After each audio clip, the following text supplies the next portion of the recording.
Jason Link, 17 Mead Drive. Good to see you all here this evening. Thank you to whoever's responsible for getting the agenda posted on the City Council Facebook page. Will that be where it's posted moving forward?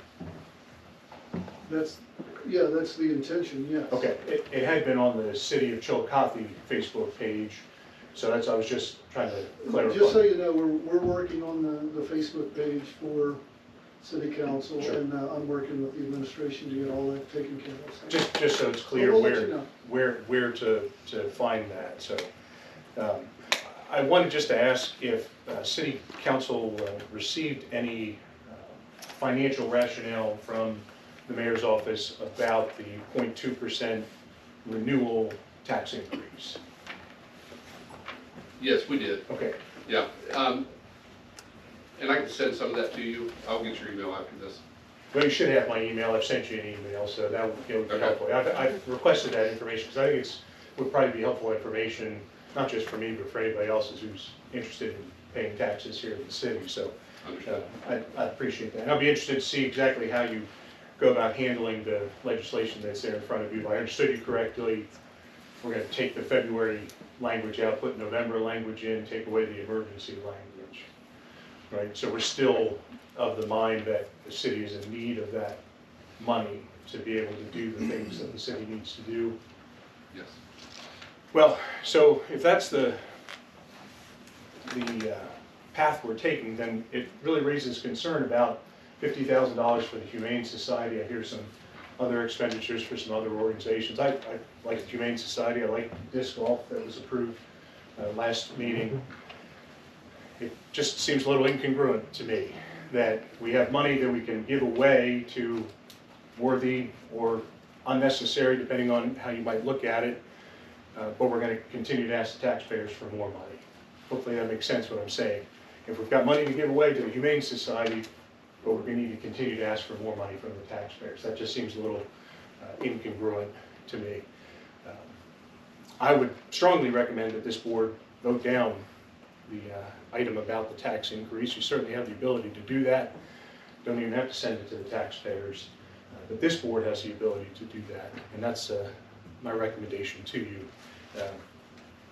I certainly recognize that maybe I'm the only one up here talking about taxes, but this is important stuff, and we need to be making decisions that is good for the city. 4.9 carryover. My understanding that's about 2 months worth of operating capital. That's what Christmas Fed Nathan told me. That's the minimum that is recommended to be carried over. So it doesn't sound like the city's flush. Okay, so that would lead to having a tax increase, but then we turn around and give money to disc golf, to Humane Society, to Assistance House, wherever. Again, I just encourage you to think about all the implications of those dollars being spent. Thank you. Thank you. Amy Van Voorhis. I live at 281 Constitution Drive, and I would like to also speak to the point 2 that you're considering. I thank you, council members, and Mayor Feeney and all others present for giving me the opportunity to speak on behalf of the point 2 tax renewal.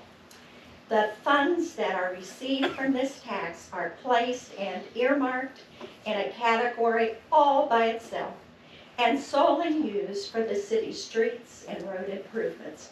It brings in money that we know where it's going, and it's only used for that purpose. Grants for the city, also to match funds with the Ohio Department of Transportation, are also taken out of that. That's all means a lot, those grants. And so I think that you should keep that in consideration. This is a needed tax, and it's should be considered as a continuation for the citizenry. It's a small tax, and it was needed in 2016, which I was still alive then, so I worked on that, and I feel like it's that, with the past winter and the damage that's been done to our roads and our streets, that we need to consider that keeping that as earmarked. There's been talk about taking that out of the general fund. Well, generally practice is that indicates that the minimum is a 2-month, like Jason said, to carry over. Well, if we have to go back and take the money out for streets and roads, I think that would pretty well deplete a lot of the kinds of things that we're able as citizens and city council, the city of Chillicothe to do. I've known this council, mayor, and the auditor to be honest and financially responsible to the citizens of Chillicothe. Our city auditor is well qualified, as are council members, and I feel that the need to renew this measure, and I trust their judgment. As senior citizens don't really have to pay that tax either. So as a senior citizen myself, I feel like that's something that we should encourage our seniors to do, and to support our city by organizing to see its passage. We are now a World Heritage Site, and I feel that as we continue to look toward the future, this money will continue to be needed. Perhaps working together and keeping our town up to date will enhance our growth. Let's just all work for passage of this. Thank you.